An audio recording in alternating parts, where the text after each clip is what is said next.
Bienvenidos al último día del encuentro Alteridades Tecnológicas Otros Mundos. El día de hoy tenemos al Laboratorio de Tecnologías El Rule con el tema Ecosistemas de Formación en Línea, la experiencia del Laboratorio de Tecnologías durante la pandemia. Bienvenidos. Voy a presentarlos. El Laboratorio de Tecnologías El Rule es un espacio abierto de experimentación colectiva para la construcción de saberes colectivos que reflexionen críticamente sobre el uso de las tecnologías como modos de hacer en el mundo, rutas para resolver problemas y la posibilidad de construir futuros desde procesos solidarios. Proyecto cultural y de formación perteneciente a la Secretaría de Cultura de la Ciudad de México que busca promover la autonomía tecnológica entre y a favor de poblaciones vulnerables. Pedro Enrique Moya Díaz es realizador audiovisual, productor transmedia e investigador. Ha trabajado como director y guionista de televisión, como director, fotógrafo y editor en proyectos audiovisuales y digitales. Actualmente coordina el Laboratorio de Tecnologías El Rule, el Diplomado en Producción Audiovisual Multiplataforma y co-coordina el Seminario Degenerado Cine, Género y Disidencias Sexuales. En esta misma institución, colaborador del proyecto Cine y Narrativas Transmedia en el Centro Multimedia de Senac. Es profesor en SAE Institute México y está afiliado al Centro de Investigación en Teoría y Análisis Cinematográfico, CITACINE. Doctorante en Humanidades de la Universidad Autónoma Metropolitana Xochimilco en la línea de Teoría y Análisis Cinematográfico. También es maestro en Estudios Latinoamericanos por la UNAM, licenciado en Periodismo por la Universidad de La Habana y especializado en Dirección de Cine Documental por el Instituto Cubano de Arte, del Arte e Industrias Cinematográficos. Alejandra Vieira es bióloga y maestra en Filosofía de la Ciencia, con interés en los procesos históricos y culturales que conforman los discursos sobre la identidad animal y humana. Se ha desarrollado profesionalmente en espacios como el Museo de Historia Natural y Cultura Ambiental de la Ciudad de México, la Facultad de Ciencias de la UNAM, la Comisión Nacional de Áreas Naturales Protegidas y el Instituto de Geología. Actualmente coordina el eje de Cultura y Tecnologías Regenerativas del Laboratorio de Tecnologías El Rule. Anaele Ibarra Cáceres es responsable del eje de Trabajo y Tecnologías en el Laboratorio de Tecnologías El Rule, co-coordinadora del Diplomado de Producción Audiovisual con Perspectiva de Género y del Seminario Degenerado sobre Cine, Género y Disidencias Sexuales, ambos en LabTech. Ha sido profesora de la Universidad Iberoamericana, la Universidad Autónoma de la Ciudad de México y la Universidad de La Habana.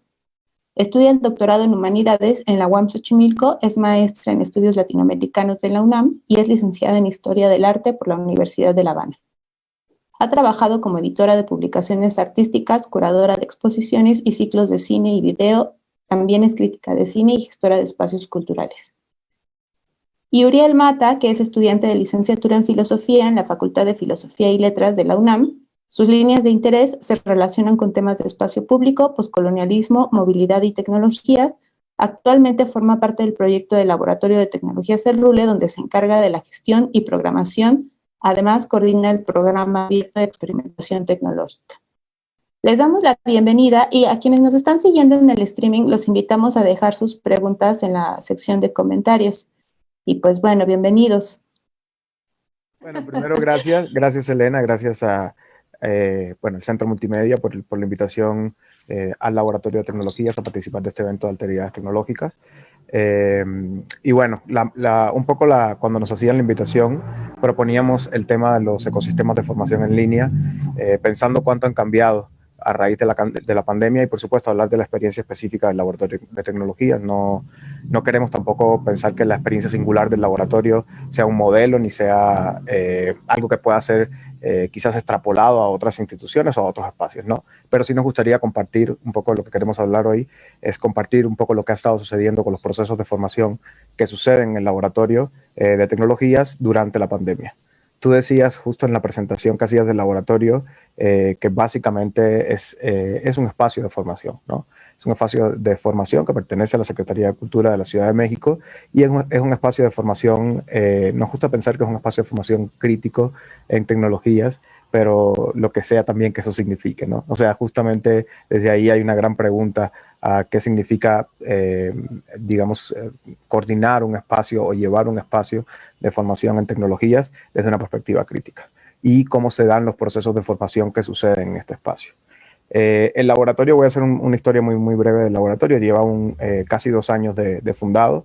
Antiguamente existía como Fábrica Digital El Rule, pero a inicios del año 2019, con el equipo anterior del laboratorio, que estaba coordinado por Marcela Flores, justamente tomamos la decisión de pasar del laboratorio de Fábrica Digital al laboratorio de tecnologías, en un ejercicio que nos permitía también expandir la noción misma de tecnologías y salirnos de lo digital, ¿no? O sea, no desechar la idea de las tecnologías digitales, que sigue siendo un eje fundamental para el trabajo del laboratorio, pero expandir la misma noción de tecnología. Y bueno, desde entonces el laboratorio estuvo trabajando durante todo el año 2019 y a inicios del 2020, cuando llega la pandemia, la actividad fundamental del laboratorio, que es la formación, como habíamos dicho, por supuesto que empieza a sufrir muchos cambios, ¿no? Y esos cambios al principio fueron muy poco notables, creo, por lo menos para nosotros como equipo, porque siempre lo pensábamos de una manera muy contingente, ¿no? La pandemia iba a durar un mes, en principio, y luego iba a durar 2 meses, y luego iba a durar 3, y ya estamos a mediados de octubre, ¿no? Pero cuando nos fuimos un poco del espacio en marzo, diseñamos un plan de trabajo que iba a ser por un mes en línea, y ese plan de trabajo casi no contemplaba acciones de formación. Y esto es importante decirlo, o sea, aun cuando el núcleo de nuestras actividades es la formación, nosotros pasamos a una estrategia y acciones de trabajo que iban más por la promoción de contenidos, por la producción de contenidos, o sea, hacia otros campos, pensando justamente en casi la imposibilidad de desarrollar procesos de formación en línea y justo de pensar estos procesos de formación en línea también como parte de ecosistemas distintos, ¿no? Por supuesto, también en la medida en la que se fue expandiendo el periodo de confinamiento, eso tuvo que cambiar, porque había varios procesos de formación que ya habían iniciado, que no podíamos seguir retrasando, y había otros que tenían que iniciar, ¿no? Bueno, mis compañeras y mis compañeros estarán también hablando un poquito de algunos de estos procesos un poco más adelante y a detalle. Y eso hizo también que empezáramos a pensar cada uno de estos procesos de manera singular. O sea, voy a mencionar, por ejemplo, 3 de los proyectos que tienen como más larga duración en términos de tiempo, de formación dentro del laboratorio, aunque después cada uno pueda como desarrollar mejor lo que tiene que ver con esos procesos, porque cada quien coordina procesos distintos, ¿no? Pero, por ejemplo, yo estaba coordinando un diplomado, que era el diplomado de producción audiovisual multiplataforma, y este diplomado estaba a punto de terminar. El diplomado debía terminar en mayo, había comenzado en septiembre del año pasado y debía terminar en mayo, y en marzo íbamos a entrar al último módulo del diplomado cuando comenzó la pandemia y decidimos posponer por un mes primero el proceso, ¿no? También pensando, es muy paradójico porque es un diplomado que se centra en la formación de productoras y productores en nuevos medios. Entonces era paradójico también para nosotros pensar que estábamos formando profesionales o personas en el campo de los nuevos medios y que no pudiéramos, o sea, que tuviésemos que interrumpir el proceso de formación justamente porque no sabíamos cómo llevarlo a que fuese un proceso distinto, que no solo fuera, porque siempre es algo que tuvimos en mente, ¿no? En el laboratorio, no trasladar un proceso que sucede de manera presencial y que tiene unas dinámicas presenciales e intentar traducir esas dinámicas automáticamente a la formación en línea. Eso fue algo que no quisimos hacer y que nos parecía muy complicado, y por eso no teníamos respuestas. Entonces, ese diplomado, que era un diplomado en nuevos medios, lo paramos, ¿no? La solución fue en el momento, ok, lo paramos y vemos cómo lo continuamos después. Y en la medida en la que se fue extendiendo el periodo de confinamiento, por supuesto, lo tuvimos que retomar de otra manera, diseñar una estrategia de formación que incluyera la grabación de contenidos, que incluyera, por supuesto, tomar sesiones en línea, que incluyera asesorías one-to-one, que incluyera como una diversidad, digamos, de acciones que formaban parte de un esquema de formación que no era el esquema de formación que habíamos pensado en un inicio. Y el resultado es que, bueno, el proceso se alargó y se alargó. Creo que el hecho de que se alargara también trajo consigo cosas muy positivas, porque los proyectos de los estudiantes y de las estudiantes pudieron madurar más, por un lado, y también otra de las cosas que creo que tuvo de positivo fue este acompañamiento, digamos, aunque no fue un acompañamiento personalizado, individual, tanto como nos hubiese gustado, porque Como ven, somos un equipo muy chiquito. Este es casi el 80% del laboratorio de tecnologías. Bueno, o sea, nos hubiese gustado hacer un acompañamiento mayor en términos de formación a estos proyectos, pero sí creo que sucedieron cosas que no hubiesen podido suceder en línea. Y otra cosa, perdón, presencial. Y una cosa que me parece muy interesante que pasó con el final del diplomado fue que las estudiantes y los estudiantes también se involucraron más en su propio proceso de formación. O sea, empezaron a tomar decisiones dentro del proceso de formación que antes no habían tomado porque básicamente no les habíamos dado nosotros, siendo honestos, la oportunidad de tomar esas decisiones. O sea, estábamos planteando un proceso de formación muy estructurado que iba a suceder en 4 módulos, que cada módulo tenía X cantidad de talleres con estos profesores y estas profesoras, y casi que lo que habíamos pensado para ellas y para ellos como estudiantes era que transitaran el proceso, ¿no? El proceso de formación. Y la pandemia un poco y esta nueva normalidad lo que nos obligó fue a no solo incluirlos en el proceso en un acto de complacencia, sino realmente necesitamos que ahora participen del proceso, porque si no, no van a poder terminar. O sea, el diplomado no va a poder terminar si las estudiantes y los estudiantes no toman las riendas también de esta parte final del proceso. Y ahí empezaron también ellos a participar de otras maneras, a hacer sugerencias también de, bueno, tanto de fechas como de acciones, como de cosas específicas que querían para el final del diplomado, y empezamos a encontrar también un poco soluciones, ¿no? Fue muy puntual y esto es un ejemplo muy pequeño quizás en términos de, o sea, de escala, pero que a mí me parece interesante para pensar cuánto como institución pública también que somos, cuánto tuvimos que empezar a modificar la manera en la que concebíamos algunos procesos de formación a raíz de la pandemia. Y también el empezar a pensar en las plataformas y en las herramientas que utilizábamos, ¿no? Porque, por ejemplo, regresando al caso del diplomado, siendo un programa que formaba personas para trabajar en nuevos medios y para trabajar en nuevas plataformas, realmente nos dimos cuenta que, por ejemplo, nunca habíamos sido críticos y críticas con los procesos de intercambio de conocimiento, digamos, que se dan en estas plataformas. O sea, siempre la formación había estado como mucho más enfocada o estuvo más enfocada a lo largo de todo el diplomado al desarrollo de, sí, ciertas herramientas y ciertas habilidades o incluso desde una noción crítica, pero sobre las narrativas y no tanto sobre el intercambio de información o el intercambio de conocimientos que se da a través de estas plataformas. Y creo que eso fue algo también que la pandemia nos obligó a pensar, ¿no? Y que nos obligó, no digo que hayamos encontrado el santo grial, ni que tengamos un esquema ahora o un modelo, y además qué bueno que no lo tenemos, ¿no?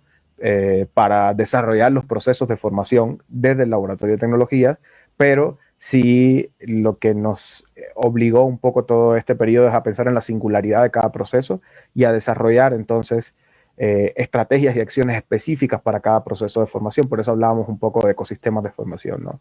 O sea, si pensábamos en los ecosistemas de formación que teníamos antes como espacio, cuando el 99.9% de los procesos sucedían de manera presencial, eran ecosistemas muy limitados o muy cerrados, ¿no? O sea, donde había un espacio físico de formación, donde se utilizaban ciertos medios para llevar a cabo los procesos, y aun cuando el laboratorio siempre ha sido este espacio abierto a la experimentación también de metodologías, a la experimentación de formas de desarrollar la misma formación, y valga la redundancia, pues en realidad no estaba sucediendo así, o ya no estaba sucediendo así, creo, ¿no? Antes de que llegara la pandemia.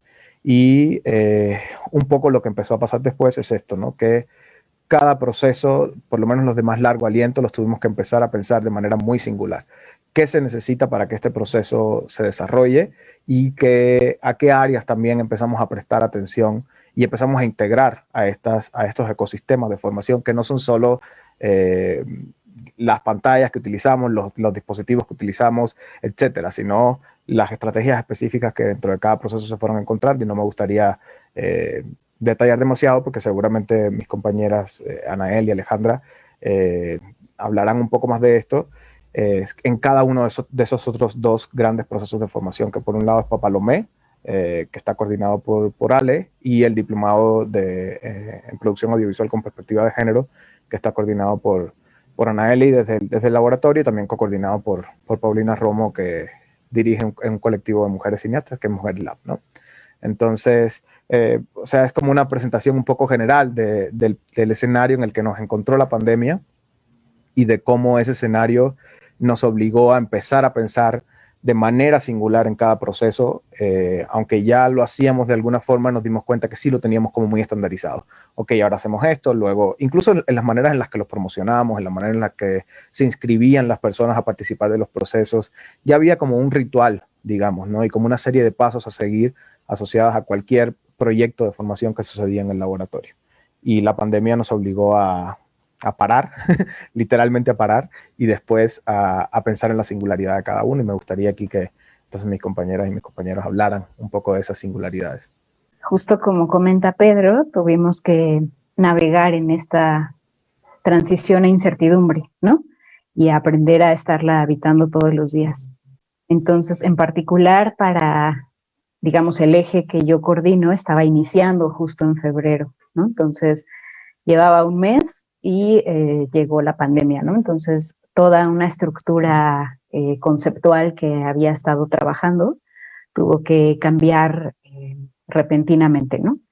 Y también, como comenta Pedro, o sea, la idea era que sucediera un mes, ¿no? Pero al ver que esto no iba a ser así, pues fue adecuar los procesos, ¿no? En particular, como él comenta, el proyecto, hay un proyecto en el eje de culturas y tecnologías regenerativas que se llama Papalomé, Mujeres y Niñas en la Ciencia Ciudadana con Mariposas. El proyecto ya estaba un poco armado desde febrero, marzo, ¿no? Y era una iniciativa para invitar a mujeres y niñas habitantes de la Ciudad de México a que participaran en un proyecto de observación de mariposas en la ciudad y establecer un monitoreo durante el periodo de un año. Entonces, este monitoreo iba a recabar datos de los lugares en donde las mujeres y las niñas que participaran habitaban para hacer, digamos, un estudio amplio de las mariposas en la ciudad, qué es lo que está pasando con ellas, cómo se comportan, en dónde habitan, qué hacen, ¿no? Y empezar a generar unos paisajes, digamos, paisajes locales sobre esta idea de biodiversidad y de insectos, ¿no? Que en la ciudad. Más en una idea de la tecnología justo como esta forma de intervenir en el mundo y de formas nuevas de relacionarnos con los seres vivos, con la biodiversidad, con el ambiente, desde lugares no dominados por el capital, ¿no? O sea, es un proceso de experimentación. Entonces, cuando llega la pandemia, de todas maneras, las otras mujeres que coordinan el proyecto, que son Tatiana Sánchez y Jessica Hernández, dicen, nosotras estamos dispuestas, ¿no? O sea, lo podemos ir empezando y conforme se vaya presentando la situación, vamos viendo cómo ir trabajando, ¿no? Entonces se inició en un ambiente virtual y pues fue un proceso un poco, bueno, no un poco difícil, ¿no? Porque fue empezar a ver cómo se estaban haciendo todos estos eventos en línea, ¿no? Como Facebook era la principal plataforma en donde se generan este intercambio y esta visibilización y estas conferencias y demás. Y entonces fue desde el ver cómo, ¿no? Cómo hacer un streaming en Facebook, ¿no? O sea, como qué tipo de programas podrían estar adecuados para hacer un streaming en Facebook, de acuerdo a las necesidades y a los requerimientos y a las particularidades de cada hogar, de cada casa, ¿no? Entonces fue una búsqueda, ¿no? Fue una experimentación también, pero finalmente, bueno, todo iba orientado hacia a llegar a las personas a través de esta plataforma.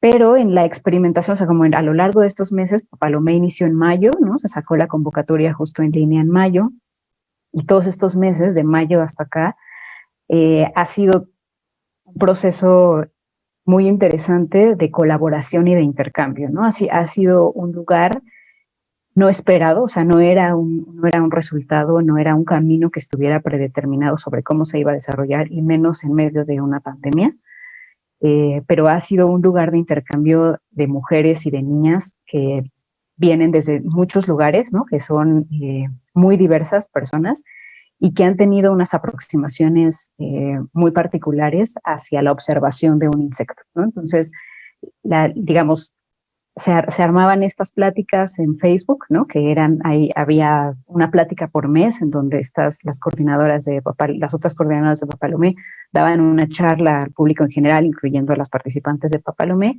un poco guiando sobre las tecnicidades de la observación de insectos, ¿no?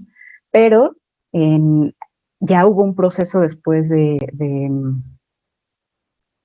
pues no sé si llamarlo de apropiación, pero sí de tener una relación distinta con la observación, con la generación de datos y con el intercambio de observaciones, ¿no? Entonces, ha sido un punto de encuentro interesante y también que ha dado para reflexionar a las mismas participantes y a nosotras como coordinadoras, ¿no? O sea, después, ¿qué sucede? ¿No? O sea, después de este tiempo, ¿qué sucede? Después, ¿cómo nos podemos relacionar con el ambiente, que es de lo que me gustaría hablar más adelante?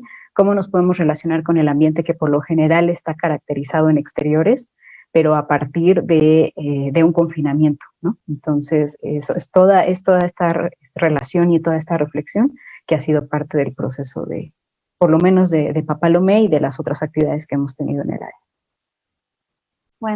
Buenos días a todas, todos y todes quienes nos están escuchando, y gracias igualmente al CENAR por habernos invitado a compartir la experiencia de este año, que ha sido muy particular para todos, ¿no? en nuestros trabajos. En mi caso, yo he estado coordinando la línea de género y tecnología, que es una línea de trabajo que se inicia con el 2020 y que tenía un poco la intención de abrir la discusión sobre pues la interrelación entre las dinámicas de género y ciertos procesos de producción de cuerpos, identidades, afectos, saberes, conocimientos, ¿no? Sobre todo abrir la discusión a voces que fuesen diferentes, disidentes, y voces que han tenido menos acceso para narrarse y narrar, ¿no?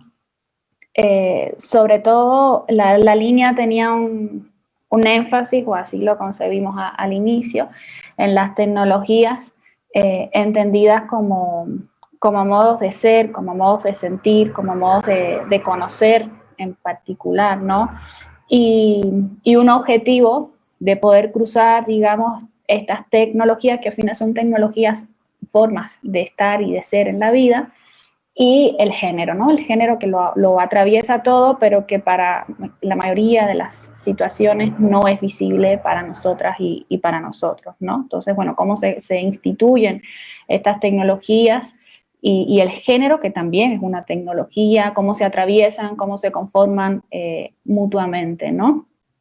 Y a partir de allí nos interesaba entonces concebir, imaginar otras formas de relacionarnos, otras formas de compartir conocimientos, sobre todo que estuviesen esas formas de compartir y generar conocimientos por fuera, o al menos fuesen críticas con las relaciones de poder, las dinámicas jerárquicas, violentas, extractivistas, que cada vez más se afianzan en las academias y en muchos de los proyectos y movimientos sociales, ¿no?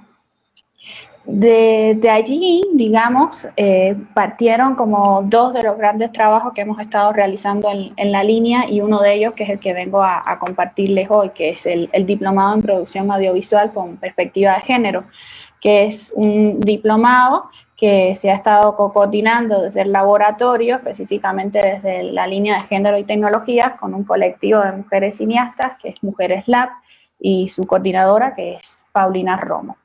El diplomado lo concebimos en enero, antes de que iniciara todo este proceso global de la pandemia, y lo concebimos como un proyecto que iba a llevarse a cabo en físico, como casi todos los proyectos que iniciaron este año, con las características que implican no solo un proyecto en físico, el de compartir un espacio juntas, sino un proyecto como este, es decir, un diplomado en producción audiovisual con perspectiva de género, que es un poco redundante porque acabo de decir que todo tiene perspectiva de género, pero la idea de pensarlo desde el diplomado era justamente el de hacer visibles ciertos procesos que que para muchas, que para muchos no lo son, y sobre todo el remarcar la brecha que existe para quienes no pueden acceder a una formación en el caso del cine, y a quienes no pueden acceder sobre todo a narrarse, a producir a sí mismas en el cine. Entonces, partiendo de esas características, en marzo, el 20 de marzo, cuando nos fuimos todas a la casa, ya en medio de un proceso que era global y que evidentemente no se circunscribía a un espacio geográfico específico, China, como pensábamos al inicio, y desde la tranquilidad de kilómetros de distancia decíamos, pues no nos va a tocar, no, o sea, nos tocó a todos los países, ha llegado a todas partes, y nos tocó reinventar un poco este diplomado en producción audiovisual con perspectiva de género.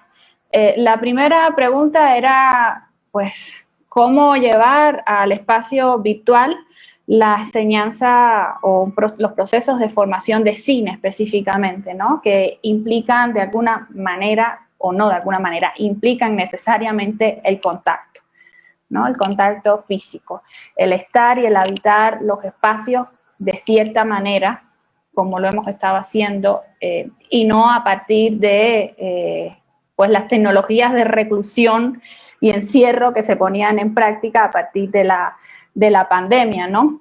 Entonces, eso implicó que tuviéramos que repensar todo el proceso. Eso implicó incluso que tuviéramos que repensar lo que había sido para nosotras un principio hasta ese momento, y un objetivo que era la idea de poder generar una comunidad de mujeres. Y una comunidad de mujeres generalmente se construye a partir de un trabajo afectivo específico que implica la presencia de los cuerpos y la presencia, el intercambio, ¿no? de emociones, de afectos y de saberes en un espacio. Entonces, ¿cómo llevar eso, cómo mudar eso hacia otro formato, hacia otro registro, hacia otro espacio en el que no íbamos a estar compartiendo, en el que además 22 chicas que habían entrado al diplomado no se conocían, y nosotras, quienes coordinábamos el diplomado, tampoco las conocíamos. No conocíamos nuestras historias de vida, nunca nos habíamos tocado, no sabíamos cómo lucíamos, si éramos bajitas, si éramos altas, si éramos güeras, no sabíamos nada de nosotras. Entonces teníamos que concentrarnos en una pantalla y a partir de ahí diseñar un proceso que no era solo un proceso de formación, sino que era un proceso de formación que pretendía desde su inicio ser crítico con los propios procesos de formación, ¿no? Y que de repente se veía forzado a migrar como casi todos a la virtualidad. Entonces, a partir de allí nos tocó, decía, repensar, y creo que un poco lo que guió todo, o lo que ha estado guiando hasta el momento del proceso, con las autocríticas que tengo que hacer, ha sido el de poder establecer una conexión con las demás, en el diplomado, una conexión en términos afectivos, que implica un trabajo afectivo y que implica también responsabilidades, ¿no? O sea, una responsabilidad con las demás, con los demás y con esa comunidad que uno empieza a crear, que supone también otro tipo de...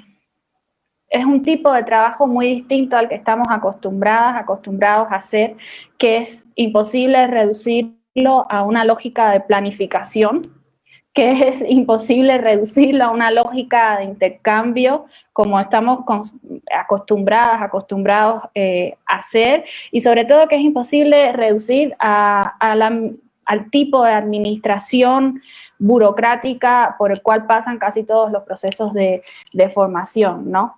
Entonces, partiendo de allí, hemos estado ensayando a partir de imaginar cómo sería esto de relacionarnos de una manera distinta entre nosotras, de una manera distinta que implica un compromiso siempre con la otra, con el otro, ¿no? El leotre. Y que parte de un intercambio que es muy personal,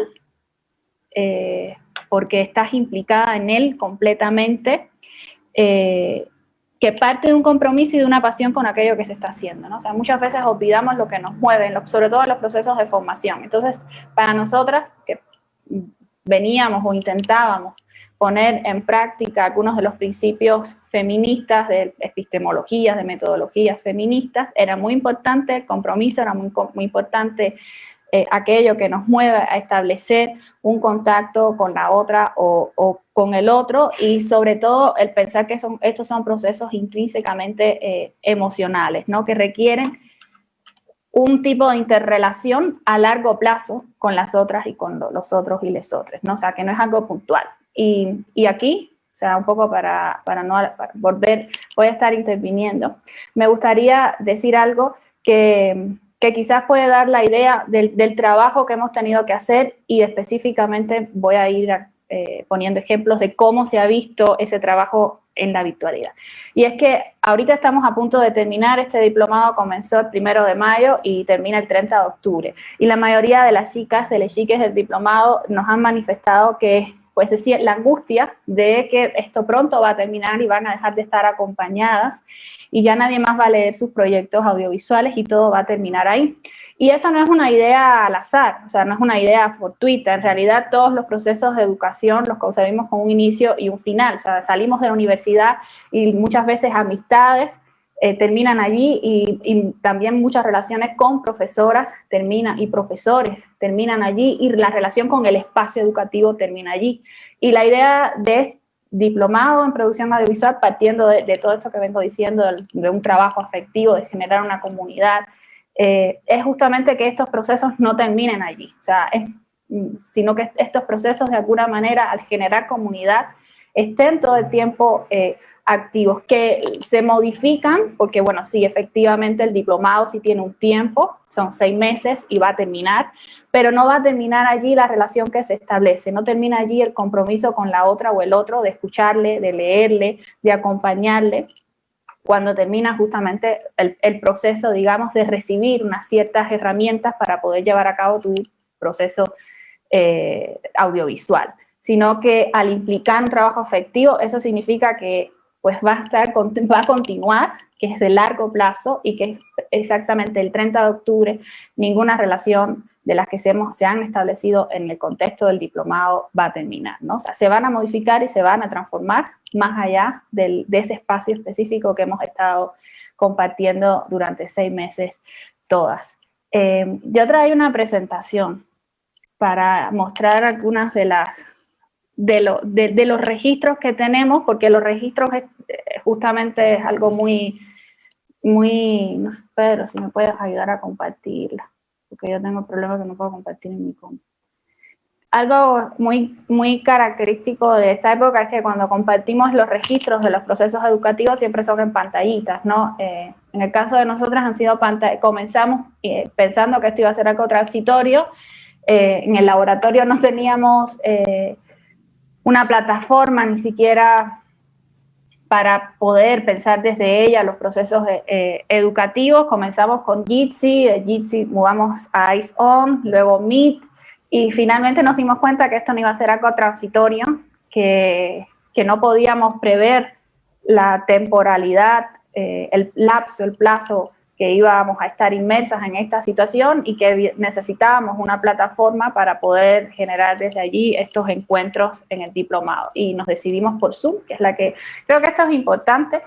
Aquí quizás el espacio no da para poder ampliar la reflexión, pero creo que tiene que ver también con aquellas plataformas que se han ido estableciendo de manera hegemónica para poder pensar desde allí cualquier proceso educativo, y lo que están brindando estas plataformas, porque creo que de alguna manera los procesos los pensamos, pero luego tenemos que adaptarlo a lo que brindan estas plataformas para establecer un intercambio, ¿no? O sea, antes de comenzar yo decía que cualquier proceso educativo no es un monólogo, o sea, es siempre un proceso dialógico en el sentido de que implica a una y varias personas y que implica una escucha, o sea, una escucha que es con los oídos, que es con el cuerpo y que es con todos los sentidos, ¿no? Entonces, para nosotras, el primer desafío, decía, era cómo llevar un proceso de formación cinematográfica a un proceso de formación cinematográfica que además intentara ser crítico con la propia formación cinematográfica y desde la perspectiva de género y feminista. Entonces, bueno, cómo pensar, por ejemplo, nuestros personajes, cómo pensar la construcción de personajes de la feminidad y de la masculinidad desde el cine, cómo pensar los estereotipos que cada una y cada uno de nosotros, de nosotras traemos desde nuestras pantallas, cómo hacer ejercicios que implican justamente el contacto, el ver cómo nos movemos, cómo nos comportamos, cómo hablamos, cómo miramos, desde estas pantallas. Tuvimos ejercicios que fueron al inicio también una experimentación de, pues, disfraza, cómo vas a construir tu personaje, conviértete en tu personaje. Entonces éramos convertidas en nuestros personajes en una pantallita que nos reduce a, así lo vemos en el cine, como un plano muy cerrado, donde solo nos veíamos el busto hacia arriba, ¿no? Y donde casi todo estaba concentrado en la escucha y el cuerpo de alguna manera parecía estar ausente y fuera de todo el proceso educativo. Entonces, ¿cómo hacer que esto pasara por el cuerpo? O sea, ¿cómo aprender, cómo discutir el género que pasa en primer lugar por el cuerpo desde las pantallas, donde aparentemente está ausente, ¿no? Nuestras corporalidades están como suspendidas en ese momento. Sobre todo, vuelvo a hacer hincapié en este tipo de formación donde estando nosotras activas en el proceso, se dieron discusiones como, por ejemplo, al inicio, en un diplomado dirigido solo para personas que se reconocieran e identificaran como mujeres, ¿no? Y estando en el diplomado, se dio la discusión de que muchas de las personas que estaban allí no se reconocían y se identificaban como mujeres, ¿no? Y estaban haciendo su transición, se concebían personas no binarias, ¿no? Entonces, que son procesos que están pasando por el cuerpo y que de alguna manera cómo los estamos reflejando en estas pantallitas donde estamos compartiendo con un conjunto de personas. Entonces, de alguna manera se mudaba a necesito enunciar mi proceso, necesito decirlo para que me reconozcan como tal. Yo no quiero que me digan más chicas, por ejemplo, nos decían, somos les chiques. Entonces, pongo estos ejemplos que quizás pueden parecer nimiedades, que no son nimiedades, evidentemente, y que son muy importantes para pensar cómo, más allá de que el año que viene todas y todos pensamos que esto va a terminar y que vamos a volver a un estado anterior a la pandemia, que vamos a volver a compartir espacios físicos, más allá de que volvamos a compartir espacios físicos y de que incluso se transforme la forma en la que compartimos esos espacios físicos, la virtualidad va a seguir existiendo y van a seguir existiendo procesos que se den desde allí. Entonces, ¿cómo pensar estos procesos que se están dando desde allí, desde estas complejidades, ¿no? Desde cuestiones que pasan por el género, como decía, hasta cuestiones que pasan con... Bueno, ahí tenía ahorita ejemplos de un taller de edición, las imágenes que estábamos viendo, cómo aprender edición desde casa, ¿no? Cómo aprender a manejar programas de edición que las chicas nunca han visto y que por lo general implicaban hasta el año 2020 el estar reunidas todas en un salón con una profesora que te está ofreciendo un paquete de herramientas para que tú aprendas a manejar y a dominar estos lenguajes, ¿no? Cómo hacerlo ahora desde la casa, compartiendo la pantalla, para que vean las demás lo que estás tú haciendo desde tu casa. Como, por ejemplo, talleres como sonido que estamos dando ahorita, cómo aprender a hacer sonido, cómo aprender a registrar el sonido desde tu casa, donde muchas de las chicas además tienen el siguiente problema, es que no tienen los recursos. Bueno, no tengo micrófono, no tengo balita, no tengo el medidor, o sea, no tengo una serie de recursos que requiero para emprender. Y sí, o sea, pensando que el laboratorio se hubiese dado de manera física, tampoco en LabTech tenemos los recursos, pero algo que, por ejemplo, es muy común, es que si yo los tengo, yo soy diplomante, se los puedo compartir a las otras o a les otros. Ahorita eso no está ocurriendo. O sea, yo desde mi casa puedo tenerlo, puedo querer compartirlo contigo para que tú lo puedas tocar, tú lo puedas sentir en tus manos, tú puedas trabajarlo, pero no tengo cómo compartírtelo, ¿no? Entonces, cómo también eso nos obliga a repensar estos procesos que se están dando que están migrando hacia la virtualidad.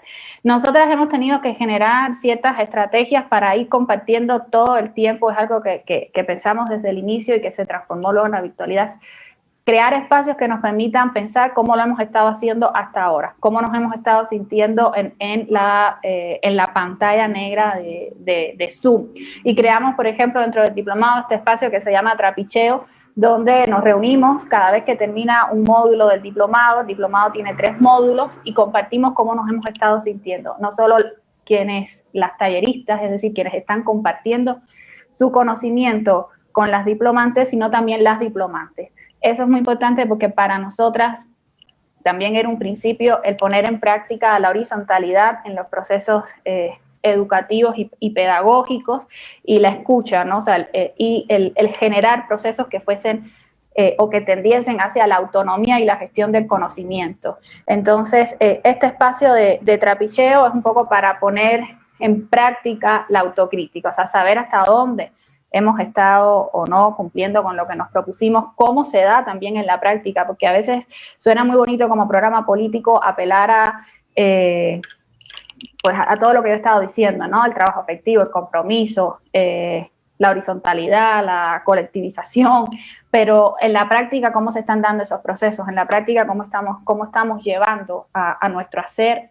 ¿Cómo estamos encarnando todos estos principios, ¿no? Que implican responsabilidades. Responsabilidades no solo por parte de quienes están gestando y coordinando el proyecto, sino responsabilidades también por parte de quienes lo están recibiendo. O sea, es un compromiso mutuo por todas las partes implicadas. Y yo creo que el espacio del trapicheo nos ha dado la medida para discutir. También hemos tenido, dentro del mismo proceso del diplomado, han surgido actividades que no habíamos contemplado al inicio, como la exposición de Las voces que me habitan, que se dio a partir del primer taller que tuvimos, en un taller que concebimos específicamente para la virtualidad, que no había sido pensado para el espacio, o sea, anteriormente como parte de los módulos del diplomado. Era un taller que pretendía de alguna manera conjugar el proceso de formación en construcción de narrativas, pero desde una perspectiva que supusiese el revisar nuestras emociones, el revisar las maneras en las que nos relacionamos con nosotras, con nosotres y con los demás, ¿no? Entonces, fue un taller que se impartió desde la psicología, ¿no? Y a partir de allí pensamos una exposición que no se puede hacer en físico y que la tuvimos que pensar para Instagram, ¿no? Y pues ahí lo dejo, si quieren, y luego seguimos, si surge alguna pregunta. Yo les voy a platicar un poco desde la experiencia del programa abierto de experimentación y tecnologías que surgió precisamente a partir de este año, igual un poco pensando en las dinámicas tradicionales de trabajo, pero que pues también ha sufrido un proceso a lo largo de esta pandemia. El programa abierto de experimentación y tecnologías surge como una extensión de los ejes de trabajo que mis compañeros han venido desarrollando dentro del laboratorio de tecnologías. Está pensado como un espacio donde poder desarrollar discusiones que son del interés de los diversos ejes de trabajo, pero que no necesariamente encajan tan orgánicamente en los mismos. Por lo que se tiene discusiones propias que están alimentadas por la estructura general del proyecto del LabTech. Este espacio también pretende recuperar un poco las discusiones que se han desarrollado a lo largo del año pasado en Laboratorio de Tecnologías, con la intención de mantener sobre la mesa todos estos temas que pues, han formado parte del proyecto. Entonces, pues precisamente dos proyectos que han sido parte desde el año pasado del Laboratorio de Tecnologías y que este año se trasladaron un poco al programa abierto de experimentación y tecnologías son la tertulia maquínica y el Laboratorio Filosófico de Tecnologías. Estos proyectos pues surgieron el año pasado, se mantuvieron este año y han ido pues evolucionando con lo mismo, ¿no? La tertulia maquínica surgió como un espacio para discutir conceptualización alrededor de conceptos como máquina, algoritmo, inteligencia artificial y otros relacionados. Es un espacio que precisamente María León ha propuesto y ha estado guiando ya casi por 2 años.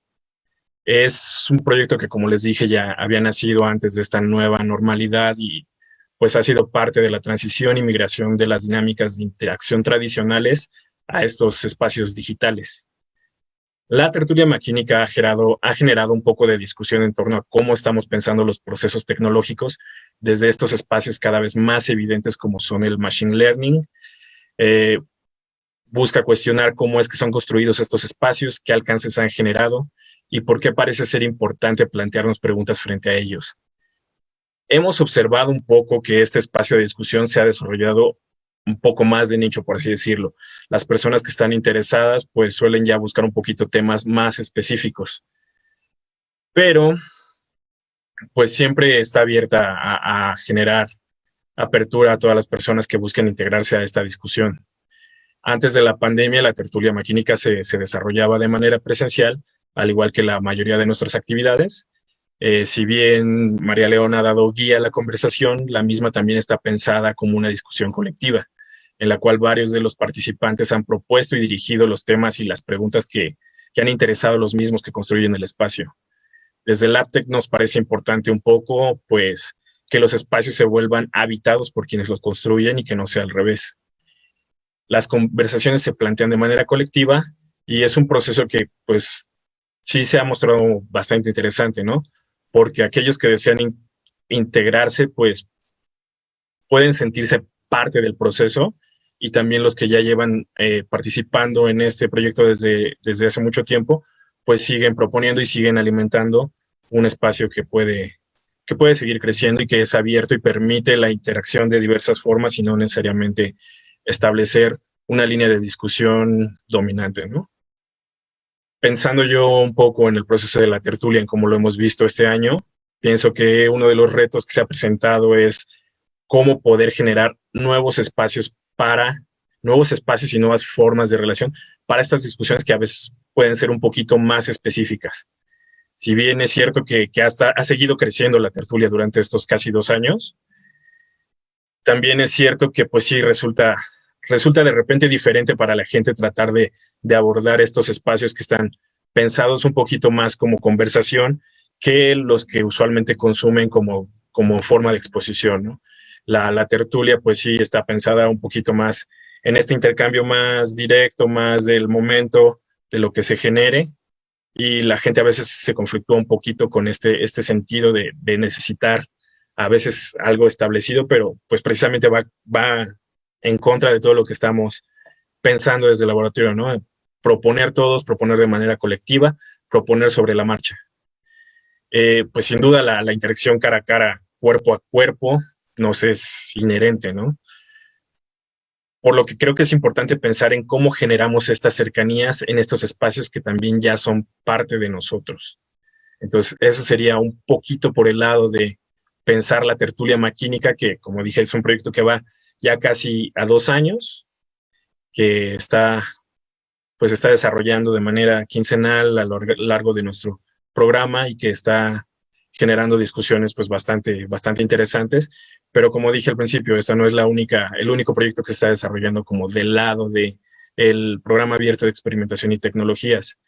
También está sucediendo el Laboratorio Filosófico de Tecnologías, que precisamente ayer se presentaron igual aquí en este espacio, y pues ha formado parte del laboratorio por casi ya 1 año, por lo que al igual que la tertulia maquínica surgió como un espacio pensado con las dinámicas prepandemia, pero con el tiempo se ha ido pues involucrando en este espacio que quizá no tanto por decisión, sino también por las mismas condiciones que se nos presentaron, pero que ha resultado también muy interesante ver el proceso de cómo va transitando este espacio virtual, estos espacios digitales. La propuesta de este proyecto de Laboratorio Filosófico de Tecnologías va más por tomar elementos de diversas índoles, a diferencia de la tertulia que va un poquito más guiado hacia la discusión de textos. El Laboratorio Filosófico pues discute películas, puede discutir textos, puede discutir juegos y busca generar igual conversaciones colectivas en torno a la tecnología en un sentido más amplio que involucra las formas de ser en el mundo. A diferencia de la tertulia, el laboratorio, como dije, pues suele ser más extendido en cuanto a temas de discusión. Lo que pues ha generado cosas interesantes, porque el laboratorio, pues al trasladarse a un espacio digital y al tener una serie de temas más abiertos de discusión, ha provocado una inserción un poquito más sencilla, entre comillas, a los espacios digitales. Hemos notado que precisamente un poco la interacción de temas más abiertos y con diversos formatos, pues ha hecho que la gente se involucre también un poquito más en estos espacios. Algo que parece un poquito curioso es que el laboratorio filosófico ha crecido bastante gracias a la pandemia. En este caso, pues muy particular, la migración a conversaciones presenciales al streaming ha hecho que la misma se extienda a lugares que no necesariamente teníamos tan contemplados en el espacio cotidiano físico del laboratorio. En estos últimos meses, pues muchos de los usuarios de este contenido se han generado fuera de la Ciudad de México, lo cual pues me parece importante reflexionar en el sentido de qué posibilidades hay de descentralizar algunos procesos a partir de las dinámicas que la pandemia nos obligó a tomar. Cómo podemos generar espacios de conversación colectiva que no responden directamente a la habitación de un espacio material. Por supuesto que también va a ser inherente y no se va a poder desligar, pero a lo que me refiero es cómo irlos pensando precisamente ya en estas nuevas posibilidades de ir generando los procesos a partir de otras formas que ni son completamente materiales ni son completamente digitales. Eso pues en general ha sido los dos grandes proyectos que se han ido relacionando con el programa abierto de experimentación a lo largo de este año, que han pues tenido que irse adaptando y que han generado también propuestas a lo largo de este espacio de virtualidad, de digitalidad. Pero pues también pocos son los únicos, ¿no? Estamos precisamente, como decían mis compañeros, pensando en cómo vamos a generar nuevos procesos y nuevos espacios a partir de las experiencias que hemos estado teniendo en estos ya 7 meses, casi 8, de parte del programa abierto de experimentación. Estamos intentando también pensar en cómo nos vamos a dirigir a un sector que estábamos trabajando mucho el año pasado y que era un poquito más sencillo trabajar desde formas más presenciales, como es el público de los jóvenes y de las niñas y los niños. Un público que pues sí presenta ahorita también un poco de reto, ver cómo lo vamos a estar abordando desde espacios digitales, desde los cuadros negros, desde ver cómo interactuamos con los niños que pues sí, naturalmente tienen formas un poquito más activas de aprender, que no necesariamente responden tan directamente a estar sentados frente a una computadora. Entonces, pues estamos pensando nosotros precisamente en ver cómo llevamos formas de reflexión sobre los saberes. Por ejemplo, estamos pensando en un taller que va a ser un poco teórico práctico, pensado un poquito ya para adolescentes sobre modelado 3D, cuestionando un poco las herramientas que se utilizan para el 3D, los objetivos que usualmente están dirigidos hacia este tipo de diseño, que están relacionados mucho a la producción de manufactura, mucho relacionado a la producción masiva y pues de consumo masivo. Y cómo podemos cuestionar estas formas de espacio digital, cómo cuestionamos estos habitares desde otras formas que no necesariamente responden a la consumación de productos, sino al explorar y al reabrir estas posibles herramientas y a proponer las propias. Entonces me parece que el programa abierto de experimentación pues sí ha estado explorando un poco y al mismo tiempo ha estado sufriendo mucho de los obstáculos, entre comillas, por así decirlo, que han presentado, por ejemplo, también mis compañeros, pero que también nos están enseñando y nos están haciendo pensar cómo podemos llevar a otros espacios, cómo podemos generar nuevos espacios, cómo podemos pensar que precisamente la realidad digital, y muy entre comillas la realidad digital, no es tan ajena, porque pues son dos espacios que están, si bien parecen diferentes, en realidad son tan cotidianos a nosotros y que nos enseñaron que en este tiempo no es que hayan llegado y nos hayan dicho que van a instalarse con nosotros, ¿no? Sino que en realidad, pues en parte la migración fue posible porque estos elementos ya estaban. Entonces, ¿cómo los vamos a cuestionar y cómo vamos a generar nuevos formatos a partir de los mismos? Entonces, pues es algo de lo que se ha ido reflexionando a partir de estos meses de pandemia y pues esperamos poder encontrar nuevas vías y nuevas formas que no necesariamente buscan dar resultados concretos, pero que buscan generar procesos por sí mismo y pues a ver a dónde nos lleva. Entonces, pues eso era un poco parte del programa abierto. Han dicho cosas muy interesantes porque creo que es como un pequeño vistazo a lo que seguramente se ha estado enfrentando profesores, instituciones, etcétera, ¿no? Hace rato platicábamos un poco y Anaeli nos prometía que nos iba como a contar un poquito más cómo ha sido, ya lo mencionaba ella cuando hablaba de afectividad, ¿no? Creo que ese es un tema que ha sido recurrente no solamente en el encuentro, sino en las pláticas con amigos, ¿no? O sea, seguramente ya todos tuvimos fiestas por Zoom, hemos llorado con nuestras amigas en Zoom, es decir, o en alguna otra plataforma, ¿no? Sin embargo, creo que ahí hay como dos temas que seguramente Anaeli podrá como extenderse un poquito más, que por un lado está la afectividad y por el otro lado está el cuidado, ¿no? Sin embargo, también Pedro decía hace ratito, hay ciertos procesos que se han podido singularizar y creo que, bueno, esto es como estoy haciendo, creo que se entiende que estoy haciendo una pregunta, creo que no va a haber regreso a la normalidad en un sentido de que creo que toda esta experiencia que hemos tenido con los medios, que hemos tenido con Internet y con las plataformas de Internet, con Facebook, con Twitter, con las videollamadas, ya sea por Zoom, por Jitsi, por iZone, etcétera, ¿no?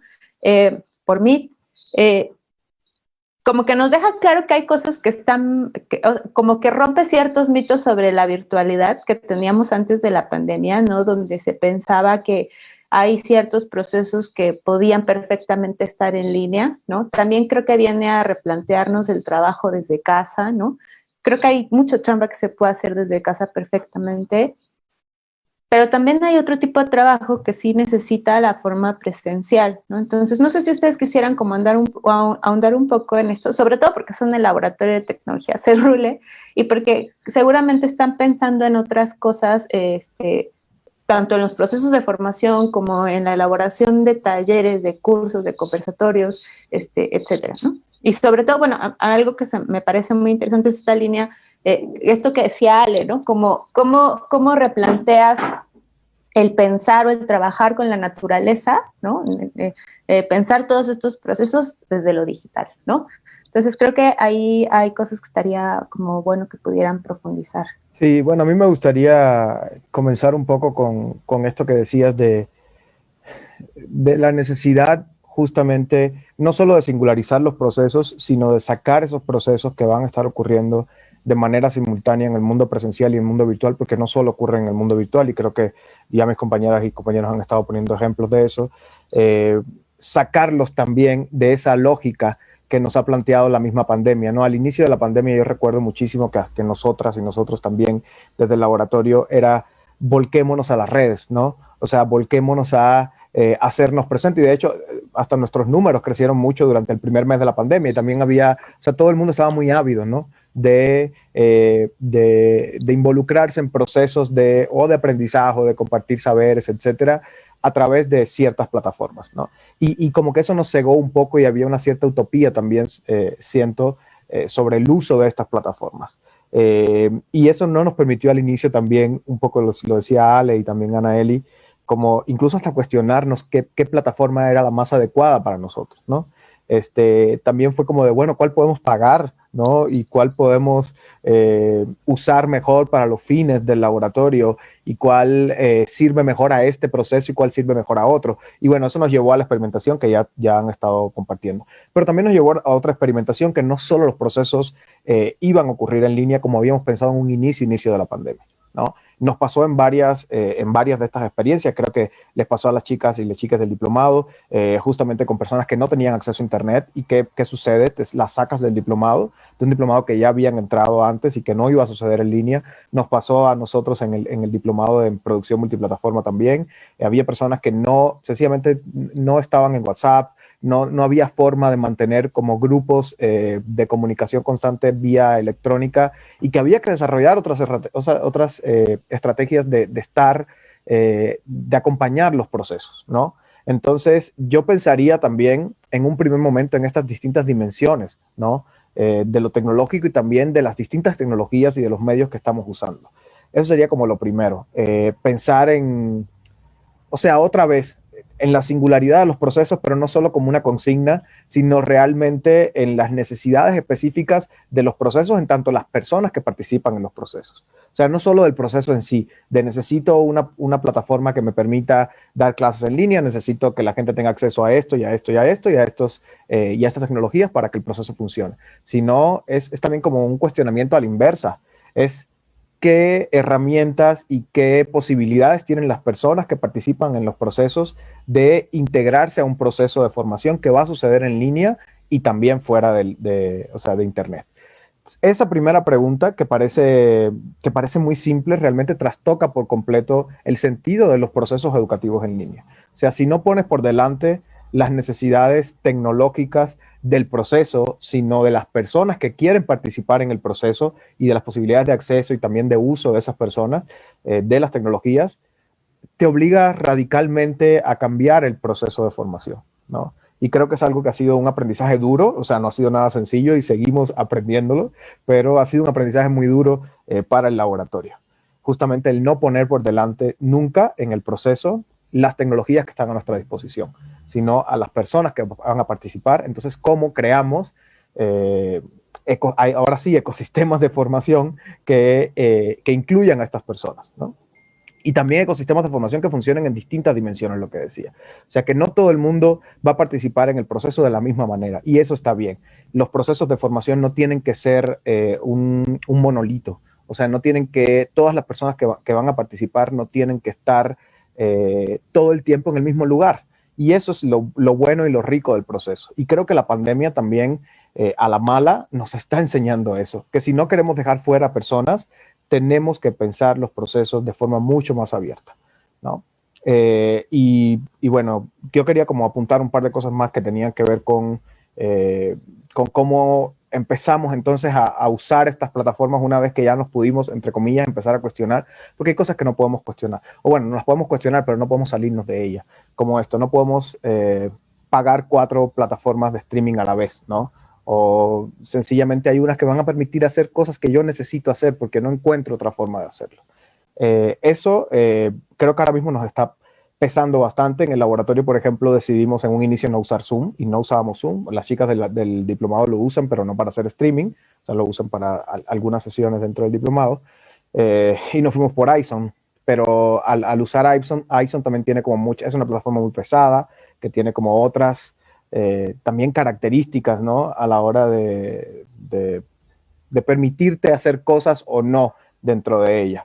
Entonces, ahora nos está pesando mucho, por ejemplo, el uso de iZone para ciertas actividades, pero ¿qué hacemos? O sea, no nos queremos tampoco ir a Zoom primero por todo lo que estaba sucediendo en Zoom de un inicio y todos estos escándalos de privacidad, etcétera, que sucede con todas las plataformas, hay que decirlo, no solo con Zoom.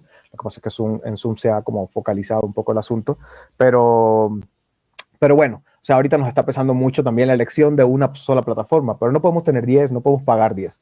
Eso es una realidad concreta, específica. Otra cosa que a mí me llamaba mucho la atención al inicio de la pandemia, y lo hablábamos mucho en nuestras juntas virtuales semanales, era cómo había cambiado la comunidad del laboratorio. Si pensamos en el Laboratorio de Tecnologías como un espacio que pertenece a la Secretaría de Cultura de la Ciudad de México, y que cuando desarrollaba en casi todas sus actividades de forma presencial, la comunidad que tenía una comunidad de la Ciudad de México. Eso en principio, ¿no? Y también era una comunidad o sea, habían ciertos nichos de comunidades que participaban de muchas de las cosas que hacía el laboratorio. En este boom que hubo al inicio de la pandemia, donde todos y todas nos volcamos a estar los que podíamos y las que podíamos también, a estar en internet y consumiendo cosas y viendo charlas y etcétera, etcétera, etcétera, empezaron a crecer mucho nuestros números, pero también empezó a llegar gente que no tenía ni idea de lo que hacía el laboratorio. Y eso fue un gran desafío. Nos empezó a pasar algo que no nos había pasado nunca, y es que empezamos a tener comentarios de odio en las redes, ¿no? Y eso también es bueno decirlo. No fueron así como muchísimos, ni casos demasiado dramáticos, pero nos empezó a pasar que la línea del trabajo del laboratorio pues no le parecía a algunas personas, o no le parece, y eso está muy bien, pero como creció la comunidad, no nos habíamos enfrentado a ese otro público. O sea, ese otro público fue nuevo para nosotros, ¿no? Y también el cómo lidiar con eso dentro de procesos de formación en línea es muy estresante. O sea, nos pasaba con algunas, por supuesto no voy a decir nombres, pero con algunas profesoras, profesores en ciertos espacios, que de pronto estaba sucediendo su charla y esa persona a lo mejor tenía un hater que nunca hubiera llegado al espacio presencial. Porque, o sea, qué flojera, imagínate, ir solamente a un espacio presencial nada más porque te cae mal la persona, porque no te gusta su trabajo, decírselo en su cara. Pero que cuando te mudas a un ecosistema en línea, es mucho más sencillo estarla atacando durante toda la charla. Eso nos llegó a pasar. Entonces, también nos dimos cuenta que la comunidad del laboratorio se empezó como no solo a crecer, sino también empezó a nuclearse alrededor de muchas comunidades. Y eso fue algo muy, muy interesante para nosotros, porque cada una de esas comunidades también tiene formas específicas de participar en los procesos de formación. Entonces, bueno, no me quiero extender demasiado, porque justo me gustaría que, no sé, Ale, hablar un poco de esto que decías, Elena, de cómo pensar las relaciones con lo ambiental y con lo externo a partir de la virtualidad, etcétera. Pero estas dos cosas sí me gustaría como rescatarla. Una, la imposibilidad de esta nueva normalidad, y lo pongo muy entre comillas, de diseñar procesos de la manera que realmente quisiéramos, porque hay cosas que no podemos cambiar, que tienen que ver casi siempre con lo económico. También somos un programa muy chiquito que recibe muy, muy pocos fondos, etcétera, etcétera, etcétera. Y por el otro lado también pensar cómo entonces construir los procesos a la inversa. O sea, no anteponiendo los medios, las tecnologías y las maneras que tenemos a nuestro alcance para diseñar los procesos educativos, sino pensando en qué tecnologías, en qué herramientas y de qué maneras les gustaría a las personas que van a estar involucradas en el proceso involucrarse. Ya. Sí, bueno, también justo retomando lo que mencionaba Pedro, lo que mencionaban a él y Uriel, y también me gustaría mucho, ayer escuché en el encuentro la charla de Yasnaya, me llamó mucho la atención sobre varias cosas que comentó, y cómo todo esto se relaciona con la nueva idea de naturaleza, ambiente y lo doméstico, ¿no? Porque al inicio de la pandemia, como esto era cosa de un mes, no había necesidad de estar pensando en qué otro tipo de relaciones se podían establecer, ¿no? A partir de un confinamiento, porque iba a ser temporal. Y bueno, como se han dado las cosas y toda esta distinta cotidianidad que vamos a tener que estar inventando, pues estos temas sobre el cuidado, ¿no? Sobre el cuidado del ambiente, sobre el cuidado de los sistemas de la vida y cómo establecer sistemas de vida colaborativos se vuelven todo un tema de reflexión y de discusión, ¿no? O sea, como la intención del espacio, del eje de culturas y tecnologías regenerativas era abrir, ¿no? Era abrir un espacio de reflexión y discusión sobre estos conceptos, ¿no? Sobre temas como formas de relacionarnos, acciones que tuvieran que ver con lo ambiental, lo tecnológico, lo humano, lo cultural. Y a raíz de la pandemia, en esos primeros meses en donde todavía pensábamos que esto iba a pasar y que íbamos a vivir la vida normalmente de nuevo, hubo como una iniciativa dentro del laboratorio para hacer un taller en línea, ¿no? Por ejemplo, que fue un taller en línea sobre el huerto en casa. Entonces, era aprovechar, ¿no? Que bueno, todos estábamos encerrados, estábamos en nuestra casa, y qué posibilidades podía haber de establecer nuevas relaciones con lo que comemos, ¿no? Con lo que decidimos qué comer dentro de un espacio doméstico, ¿no? Entonces, Huerto Azcapo compartió un taller buenísimo en donde precisamente dejaban apertura a la experimentación, ¿no? Y que creo que justo esto fue algo que surge a partir de esta virtualidad. Hay una forma de comunicar las cosas en lo virtual, ¿no? Que es solamente a través de, ¿no? Lo que estás viendo o algo escrito, ¿no? Y puede haber 1000 tutoriales en YouTube, ¿no? Puede haber 1000 videos que te digan cómo hacer, ¿no? Entonces pones el vaso de cierta forma, ¿no? Y pones la semilla de cierta manera, pero hay una serie de técnicas que no se pueden, que no se pueden adquirir solamente por leer o por ver, ¿no? O por escuchar, sino que hay ciertos conocimientos que se adquieren al estar viendo a otra persona hacerlo, ¿no? Y que es un poco lo que, relacionado, obviamente no completo, de lo que Yasnaya comentaba ayer, como esta tradición mnemónica, ¿no? O sea, que incluye un conjunto de memorias, de vivencias, de experiencias que van a la par de un cuidado al ambiente, ¿no? Por ejemplo, la milpa, un cuidado de una colonia de abejas para la apicultura, un cuidado de animales de producción, ¿no? Un cuidado de una hortaliza. Entonces, este ejercicio del taller nos pareció interesante porque precisamente, bueno, fue una exposición, ¿no? En donde las integrantes de Huerto Azcapo nos compartían principios muy básicos de cómo iniciar un taller en la casa, con materiales que estuvieran a la disposición. Y entonces a la hora de hacer un traslado, ¿no? de lo virtual a lo doméstico y a lo cotidiano, a cómo lo vas a hacer, pues sí queda abierta una posibilidad inmensa de experimentación, ¿no? Que también era un poco la intención al inicio del eje, ¿no? O sea, cómo reflexionar y cómo experimentar nuevas formas de relacionarnos con la naturaleza, con lo ambiente, con lo humano, desde diversos puntos, ¿no? Entonces, lo doméstico se convierte de pronto en este nuevo lugar para hacer estos experimentos, ¿no? Y que muchas personas dijeron, claro, entonces ahora ya inicié yo mi huerto en casa, ¿no? Ya lo había pensado, pero justo como en este contexto de la pandemia, y con algunas técnicas que nos enseñaron, fue posible, ¿no? Y esto me parece que también puede incluir una serie de modificaciones en la casa, ¿no?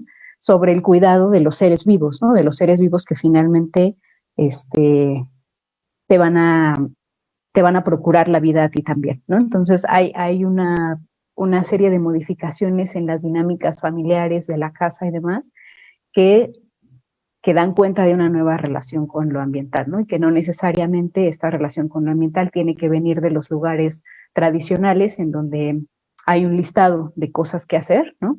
Y hay formas muy específicas de cómo interaccionar o de cómo ayudar al ambiente, ¿no?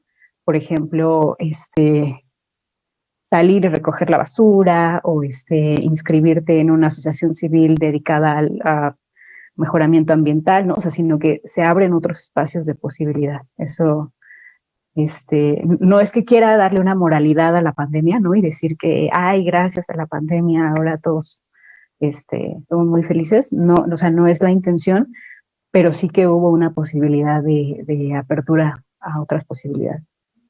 Bueno, hay un par de preguntas. Yaimar Montoya, es urgente cuestionar, debatir y reflexionar sobre otros espacios tecnológicos. Esta actividad debería repetirse. Francisco Ábalos, ¿cómo podemos usar las redes sociales para promover la salud mental con conciencia ecológica? Sí, bueno, hay como una relación de diversos estudios que han unido la salud mental con el bienestar de la naturaleza, ¿no? Y justo también es un poco lo que Yasnaya ayer comentaba, ¿no? Que existe una idea de separación entre qué es lo humano, lo tecnológico, lo natural, lo ambiental, pero que realmente hay una interconexión muy grande entre todos los elementos, ¿no?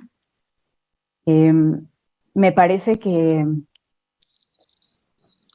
justo hay una posibilidad de experimentar y de abrir y de establecer nuevas relaciones con la biodiversidad, con los animales, con las plantas, desde muchísimos lugares, ¿no? Estamos acostumbrados o hay un discurso hegemónico en donde únicamente la Secretaría del Medio Ambiente o únicamente la CONABIO o únicamente la CONAM son quienes pueden dictar cómo nos relacionamos con el ambiente, ¿no? Hay un discurso muy normativo en cuanto a nuestra relación con la vida. Y sí, bueno, hay instancias que protegen a la vida silvestre, ¿no? Que protegen espacios naturales y demás. Pero también creo que hay una posibilidad de de experimentar y de abrirse a nuevas relaciones, ¿no? En particular, sobre la pregunta de cómo usar las redes sociales en particular, pues hay posibilidades, ¿no? O sea, se me ocurre como una primera respuesta, como este taller que fue de Huerto en Casa. Una de las mujeres que compartió, que es Rosalba dio toda su sesión orientada hacia las plantas medicinales, ¿no? Hacia las plantas medicinales que están en el huerto. Nunca jerarquizando tipos de conocimiento ni nada, sino haciendo un énfasis en cómo estas plantas medicinales pueden darle un sentido distinto a cómo te sientes en todos los días, ¿no? A que ese cuidado, a que el estar como en esa sensibilidad de los aromas, de las texturas y demás, puede darte un sentido distinto a cómo vives el día a día, ¿no? Me parece que podría a lo mejor ser un ejemplo de cómo puede suceder, ¿no? Algún proceso, pero pues no está cerrado, ¿no? No podría haber directrices claras o listas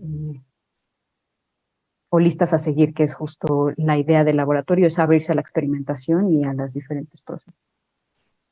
Y pienso que esa pregunta sobre la salud mental se podría extender mucho más a la experiencia que ha tenido el laboratorio, ¿no? Ya lo dices tú, Ale, como no solamente se trata del consumo de la planta, sino se trata de toda la práctica, a lo mejor de sembrarla, de cuidarla, de estar al tanto, ¿no?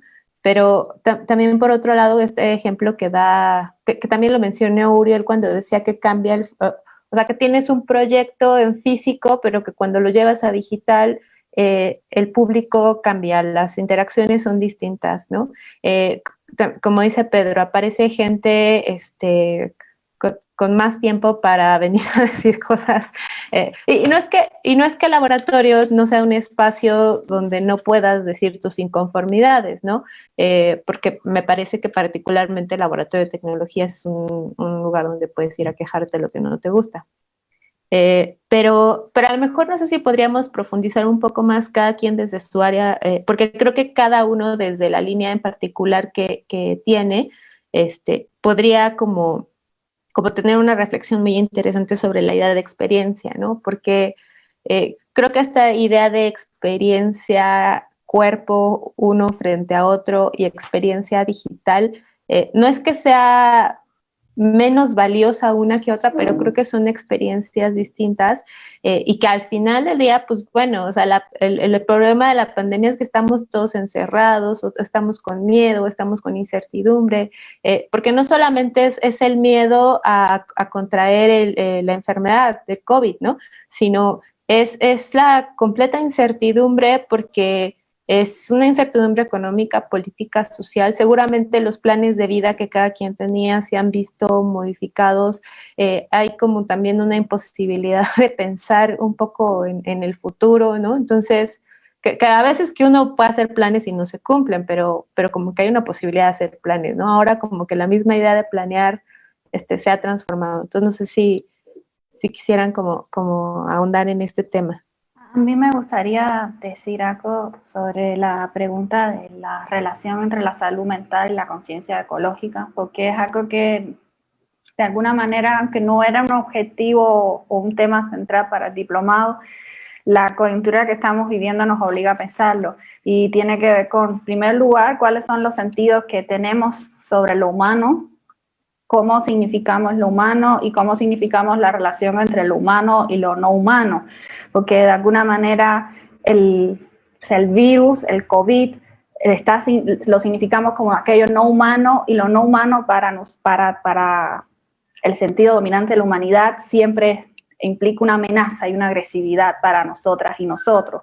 Y la manera que tenemos de protegernos es apelando a estas tecnologías de encierro, o sea, en las que la casa se convierte en un espacio de protección, incluso contra el aire, que de repente es, o sea, el aire me puede matar el aire, ¿no? O sea, algo así, o las tecnologías de aniquilación, ¿no? O sea, todo aquello que ponga en riesgo la vida humana, es decir, lo humano, lo aniquilamos, ¿no? O sea, y eso es, creo que la historia de la humanidad da cuentas de cualquiera de las dos tecnologías, ¿no? O sea, las tecnologías de encierro, que incluso vienen desde el medioevo con las primeras pandemias, hasta las tecnologías de aniquilación. O sea, aniquilar todo aquello que ponga en peligro la esencia de la humanidad, que para nosotras y nosotros constituye el centro y el eje rector de la vida, ¿no? Entonces yo creo que eso nos obliga a repensar tanto el sentido del humano como el sentido de lo no humano y cómo nos vamos a relacionar con eso que no es humano y qué lugar tenemos nosotros también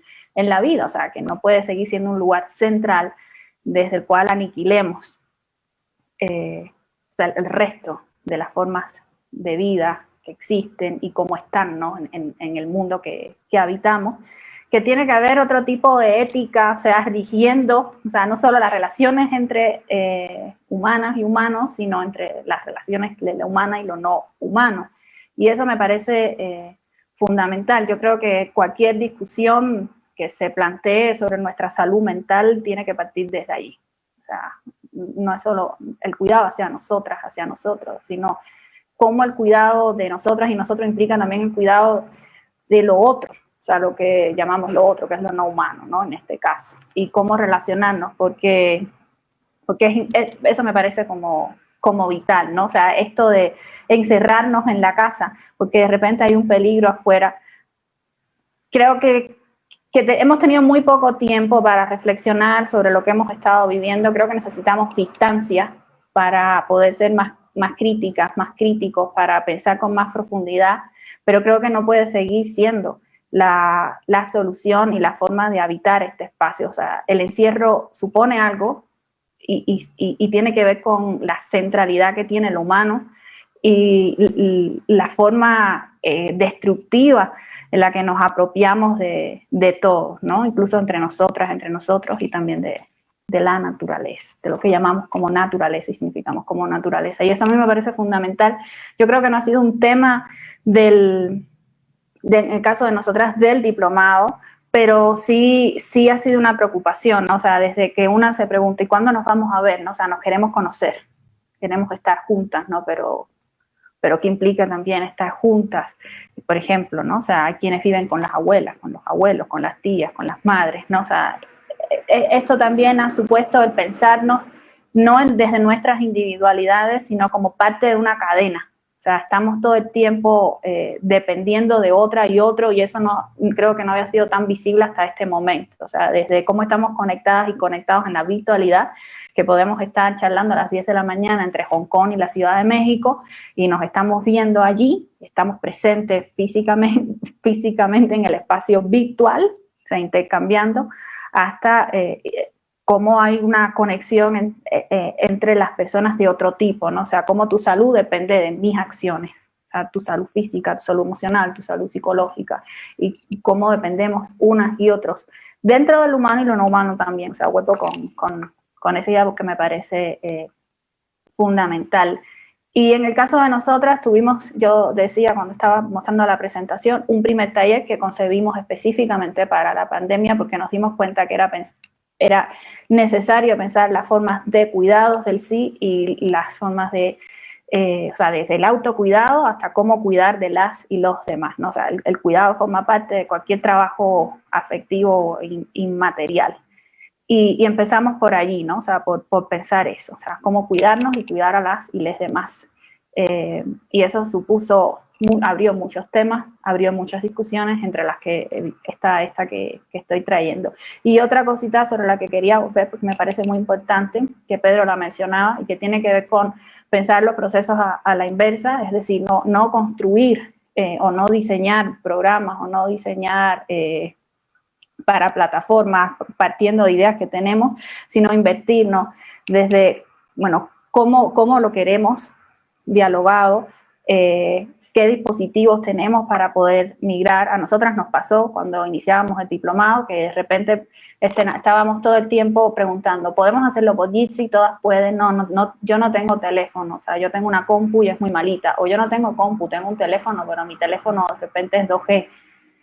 Mi teléfono de repente, o sea, con qué tecnología, con qué equipos contamos para poder diseñar cualquier programa que implique, digamos, estas otras tecnologías, como el caso de la virtualidad. Me parece muy importante justamente para no reproducir procesos que segreguen, procesos que excluyan, procesos que siempre suponen dejar fuera a alguien, ¿no? O sea, alguien que no tiene los medios para poder estar ahí. Entonces, ¿cómo pensarlo a la inversa? ¿Cómo poder diseñar programas en los que pueda la gente participar partiendo de lo que tiene, ¿no? Y no a la inversa? Eso me parece como muy importante y creo que es algo sobre lo que deberíamos volver más, ¿no? O sea, y que no nos permitió la pandemia hacer por la urgencia del momento, por la urgencia de tenemos que seguir haciendo. La demanda esta que hemos tenido todas y todos sobre nosotros de no parar, aunque aparentemente tú lo decías ahorita, María, o sea, de repente o sea, el mundo parecía que se detenía, pero no nos detuvimos, ¿no? O sea, se nos detuvo la idea, se suspendió la idea de futuro, que es tan importante. O sea, en las concepciones de la temporalidad del humano, el futuro ha sido central para pensar la modernidad. Se nos suspendió esa idea de futuro y aún así tuvimos que seguir trabajando, tuvimos que seguir produciendo, tuvimos la demanda de ser activas, ser activos en ese contexto, ¿no? Bajo la incertidumbre que nos planteaba el no saber qué va a pasar mañana, pasado, la semana que viene, el próximo año, ¿no? O sea, suspendiendo esa idea de tiempo futuro que es central para nuestra modernidad y para nosotras. Entonces eso me parece importante recalcar. Y ahí lo dejo. Bueno, a mí me gustaría, o sea, quizás recuperar, no soy un experto en salud mental ni mucho menos, y no es como digamos, el área en la que quizás pueda aportar más a la discusión, pero yo recuperaría de esa pregunta inicial una idea central, ¿no? Y es, ¿qué usos le queremos atribuir a veces a fuerzas a ciertos espacios, ¿no? O sea, en primer lugar, no es que no se pueda y no es que no se haya hecho con éxito y se siga haciendo con éxito, pero ¿por qué queremos encontrar en las redes sociales también a veces respuesta a todo, ¿no? O el espacio para que todo tenga lugar, ¿no? Digo, y para nada estoy como cuestionando la validez de la pregunta, ni mucho menos, sino justo estoy haciendo una pregunta anterior. ¿Por qué tendría que ser en las redes sociales, ¿no? Creo que para nosotros, igual al inicio de la pandemia, quizás fue como lo más evidente, o sea, la manera en la que más fácilmente, y lo pongo muy entre comillas, por todo el tema de las desigualdades de acceso, de uso, etcétera, la manera en la que más fácilmente podíamos trasladar el mundo físico al mundo virtual parecía ser el espacio de las redes sociales, ¿no? Porque es como este lugar donde se reproduce la vida aparentemente de manera virtual. Entonces queremos ir a encontrar ahí también las respuestas que teníamos de ciertos procesos y de ciertas acciones que ocurrían normalmente en el espacio presencial o en el mundo físico, ¿no? Yo creo que o sea, no es que no sea posible otra vez, pero valdría mucho la pena preguntarse en primer lugar la naturaleza de cada una de las plataformas, de cada una de las herramientas y de las tecnologías que usamos para participar en cada uno de los procesos que participamos. Desde procesos de formación, procesos de cuidado y de autocuidado, procesos, etcétera, etcétera, etcétera. O sea, esos procesos están siendo atravesados en particular por unas tecnologías que tienen una manera específica de funcionar. Y no es que esa manera específica de funcionar no pueda ser digamos, reinventada o expandida. Claro que puede, pero parte de una pregunta inicial y parte de esa pregunta es cómo funciona, quién está detrás de esto y para qué está hecha esta plataforma. Y eso es fundamental porque es algo que en la pandemia nos ha dado muy poco tiempo de hacer. O sea, hemos tenido muy poco tiempo de preguntarnos para qué funciona esta plataforma y cuando la hicieron, ¿por qué la hicieron? ¿No? ¿Quién la hizo y para qué la hizo? O sea, ¿en qué momento Zoom se convirtió en lo que es hoy? O sea, Zoom es vital y se entiende de manera vital. Claro que no es nada vital Zoom, pero se entiende de manera vital en este presente suspendido en el que estamos viviendo. No porque no haya otras plataformas que brinden las mismas herramientas o parecidas, y no porque lo que se haga en Zoom no se pueda hacer de otra manera, sino porque de alguna manera capitalizó la discusión y capitalizó los usos a través de estrategias de mercado muy bien pensadas y muy bien diseñadas, y se convirtió Zoom hoy en una cosa que, o sea, antes de marzo de 2020, por lo menos de este lado del mundo, pero pensemos quizás antes de 2020 en general, Zoom, o sea, no formaba parte de estas grandes plataformas digitales, ¿no? Que teníamos por lo menos en la mira, y hoy es parte central. Y no nos estamos preguntando quién hizo Zoom, o sea, quién sabe quién hizo Zoom, ¿no? Y parece una pregunta muy tonta, pero no lo es. Y para qué se hizo en primer lugar, y cómo ha ido modificándose la plataforma, e incluso cómo ha ido modificándose durante la pandemia. O sea, qué cosas ha empezado a permitir, entre comillas, la plataforma durante la pandemia. Y como digo, Zoom puedo decir casi cualquier herramienta, ¿no? Y casi cualquier plataforma. Lo que ha estado sucediendo, por ejemplo, con Facebook, que es, o sea, siempre Facebook, esta gran, ¿no? Como siempre tenemos esta relación de amor-odio con Facebook, porque es que esta gran plataforma donde además estamos transmitiendo en este mismo momento y no la podemos abandonar, pero tampoco, o sea, pero sabemos lo que implica estar ahí, ¿no? O por lo menos intentamos preguntarnos qué implica estar ahí. Y sabemos cuánto ha cambiado la plataforma durante los últimos 6 meses, o sea, probablemente haya cambiado más que en toda su historia. Y no ha cambiado en términos de la interfaz, ha cambiado detrás. O sea, la interfaz ha cambiado muy, muy poco. Entonces, creo que o sea, tenemos que empezar a cuestionarnos los espacios en los que estamos. No porque los podamos abandonar siempre, a veces no los vamos a poder abandonar, pero sí vamos a poder expandir el uso que hacemos de eso, o vamos a poder hacerlo desde otro lugar, desde una perspectiva más crítica, ¿no? Entonces, sé que me salí un poco del tema de la salud mental, pero justo creo que la pregunta daba pie para hacerse la pregunta por las redes sociales, por el uso que estamos haciendo de las redes sociales y de las plataformas en general. Y hay otra cosa que también está medio ligado a esa pregunta, y no, perdón porque están pasando los colchones, es parte de la nueva normalidad.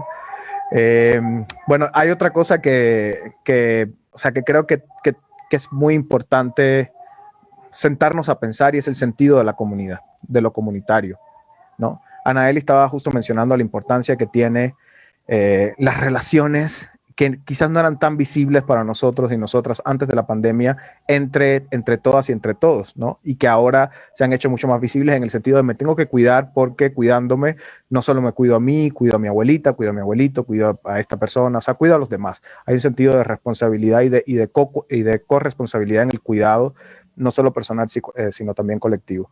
Y es muy interesante también como algo que dábamos por hecho en los procesos de formación, regresando un poco al tema central de la charla, que era el sentido de lo comunitario en la formación. La formación por lo general ocurre de manera comunitaria, o por lo menos de manera grupal, digámoslo así, o así nos gusta pensarla por lo menos en el laboratorio. Lo dábamos por sentado, ¿no? Y no nos cuestionábamos incluso esa noción misma de comunidad, que no es otra cosa que todas las personas que forman parte de ella.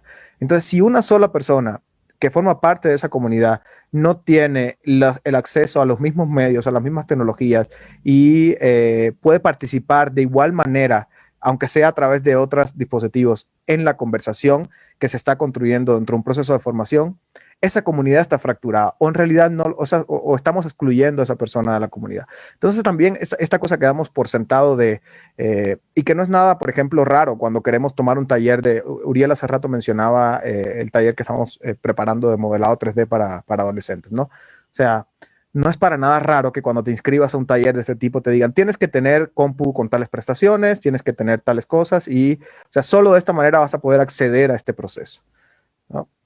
Entonces, si ponemos la noción de comunidad en el centro del proceso de formación, y de qué tipo de comunidad estamos queriendo crear alrededor de un proceso de formación, también radicalmente entonces va a cambiar el ecosistema que se arma alrededor de ese proceso. Entonces, bueno, eran como dos cosas que quería apuntar. No, pero creo que está bueno pensárnoslo, porque, o sea, también hay como una cierta moral que todo lo que sea digital está bien, y cualquier otra posibilidad, estrategia o demás de resolver, por ejemplo, esa falta de contacto con el otro. O sea, yo no estoy animando a nadie a hacer una fiesta, pero lo que estoy diciendo es que lo digital de alguna manera se convirtió en lo moralmente correcto, pero no sé hasta qué punto limitó ciertas posibilidades de invención y como bien dices tú, o sea, tampoco se trata que todos tengan una computadora, ¿no? O sea, tampoco se trata de que todos en este país tengan una computadora después de la pandemia, ¿no? Pero me hace mucho pensar en como que o sea, creo que es algo que hemos sentido todos, ¿no? O sea, y que lo decías tú, como dejar de pensar en términos de finalidad nuestra relación con la tecnología, y creo que la pandemia, un poco, y ustedes lo han expresado, ha permitido como un día a día con lo tecnológico, ¿no? Es decir, como una relación más en el presente, digo, que eso podría ser una de las cosas, entre comillas, buenas que podríamos rescatar, ¿no? Como y que eso mismo creo que lo podríamos aplicar a las plataformas, porque justamente Mario Salvador Pérez José pregunta que para ustedes cuál es la mejor plataforma, virtudes y efectos. Creo que de alguna manera lo contestaste. Si quieren ahondar un poco más está bien. Pero justo, ¿no? O sea, no han surgido otras plataformas, sino lo que hizo fue robustecerse un corporativo que ya existía, ¿no? Y cómo es que esta plataforma sirve lo mismo para las clases de kinder que para las de primaria, las de secundaria, las de prepa, las de universidad, las juntas de trabajo, dar un taller. Es decir, es verdad que todas estas posibilidades puede cubrirlas una sola plataforma y que además tendría que ser de pago, ¿no? Aprovecho para hacer otro comentario. Híjole, no tengo el nombre, si no lo puedes compartir, Alan. Las redes sociales están causando múltiples problemas de salud mental como bullying, adicción a videojuegos, consumismo, angustia, aislamiento. Sirven, por ejemplo, para predecir a través de los mensajes que envía un sujeto riesgo alto de suicidio, redes semánticas, ingeniería lingüística o cambios en pacientes bipolares. Lo decía Francisco Ábalos, perdón. Pues bueno, habría también que ver si el concepto de salud mental ahí, ¿no? Yo iba a decir algo que estabas comentando, María, y que me parece fundamental, y es que justo, o sea, pensar qué plataforma, o sea, podemos decir cuál se ha ajustado mejor o no de las opciones que hay, pero en realidad ninguna de esas opciones se ajusta realmente porque no están pensadas a partir de la especificidad de cada uno de los procesos que la requieren, ¿no? Entonces, lo que podría ser una ventaja que nos sirven para todo, o sea, se convierte en una desventaja y en la mayor debilidad, ¿no? O sea, porque justamente no alcanza a cubrir la especificidad de cada uno de los procesos, bueno, en este caso, docentes y pedagógicos. Entonces, yo creo que habría que pensar y diseñar plataformas que tengan en cuenta cada una de esas singularidades, especificidades que llevan en sí cada proceso pedagógico docente. Sobre todo la idea de estandarización que implica, ¿no? O sea, estandarización no solo de requerimientos técnicos, ¿no? De cierto ancho de banda, cierto, ¿cómo se llama? Software, cierta, sistema operativo, ¿no? Y también especificidades en cómo te vas a acomodar, que no quiero que se vea tal, que es, por favor, enciérrense porque me toca a mí hablar, ¿no? O sea, como una serie de estandarizaciones que van orientadas hacia corporativos y hacia estas nuevas plataformas que, como dice Pedro, no son tan nuevas, pero se han tenido que ir modificando con esta nueva interacción y que finalmente todas sirven un poco para lo mismo, que es que nos veamos todos en una camarita, en un mosaico, ¿no? Y que podamos compartir cosas, y como menciona Serena, que no sirven todas para los diversos fines, ¿no? Y entonces solo es un solo producto que se puede consumir desde diversos lugares, ¿no? Para diversas formas, sin que haya otro tipo de idea o de construcción alternativa, ¿no? No, y lo perverso de este sistema, que en medio de una situación como la que estamos viviendo, con la connotación de trágico que le damos a este periodo, o sea, sirva para enriquecer a unos cuantos, ¿no? O sea, de repente hay un grupo de personas que se han visto enriquecidas, favorecidas por esta coyuntura, cuando la mayoría no solo se ha visto perjudicada, sino que hay gente que les ha costado la vida en muchos sentidos, o sea, física, mental, emocional, este periodo, ¿no? Entonces, sí, a mí hay algo que me llama mucho la atención, y es que yo recuerdo mucho al inicio de la pandemia también, creo que ha habido varios momentos y varias etapas dentro de la pandemia también, ¿no? Y eso es importante decirlo, e incluso varias etapas de relación con las tecnologías a lo largo de la pandemia, aunque es un periodo de tiempo muy breve. O sea, son 7 meses por lo menos los que llevamos en México, desde que comenzó el confinamiento, y o sea, yo creo que ha habido por lo menos unas 3 etapas ya dentro de estos 7 meses, ¿no?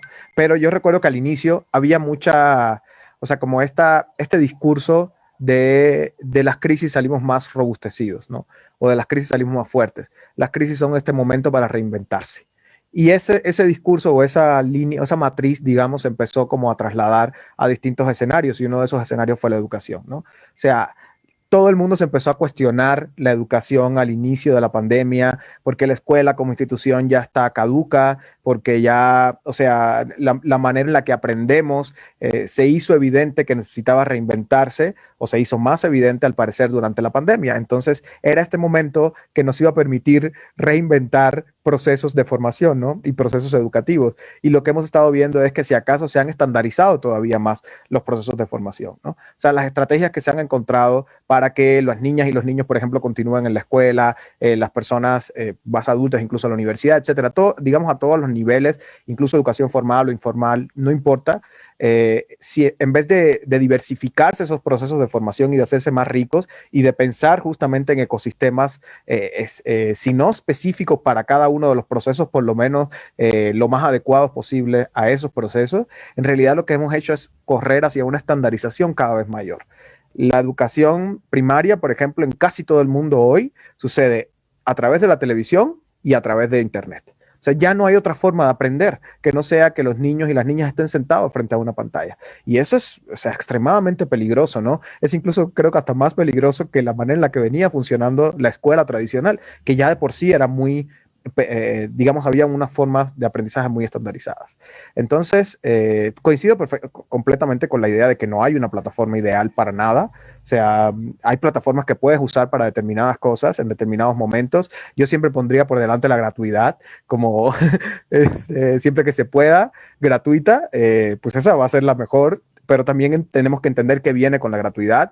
Muchas veces, bueno, en todas tiene, o sea, entregamos los datos de alguna manera, etcétera. O sea, como todos estos mitos también que se construyen y no tan, o sea, y realidades también que se construyen alrededor de el uso gratuito de las plataformas, ¿no?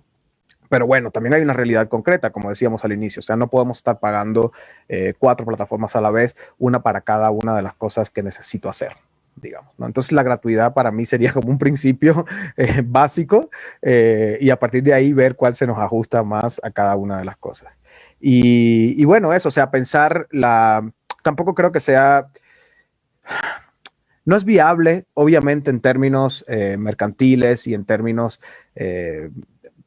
de temporalidad, incluso diseñar una plataforma específica para cada proceso educativo. Y por plataforma no solo me refiero a una plataforma digital, sino a una plataforma educativa. O sea, creo que si pensamos los procesos educativos o los procesos de formación a gran escala, por supuesto que no vamos, o sea, la vida no va a alcanzar para que cada uno de estos procesos tenga la posibilidad de diseñar una plataforma educativa específica para el proceso. Lo que sí me gustaría recuperar aquí es esta noción de ecosistema. O sea, si bien no podemos diseñar una única manera, o más bien una manera singular en cada uno de los procesos de formación, sí podemos diseñar ecosistemas lo más singulares posibles para cada uno de estos procesos. Y entender también en qué áreas y lo que decíamos, o sea, no quiero como volver a repetir, pero hacia dónde debemos ir en cada proceso a partir de las personas que lo integran y a partir de las necesidades específicas de aprendizaje y de formación que van a suceder ahí. Ay, yo solo para no dejar a Francisco Ábalos sin responderle, porque en realidad no es mi área para poder formular una respuesta a su pregunta, no trabajo salud mental.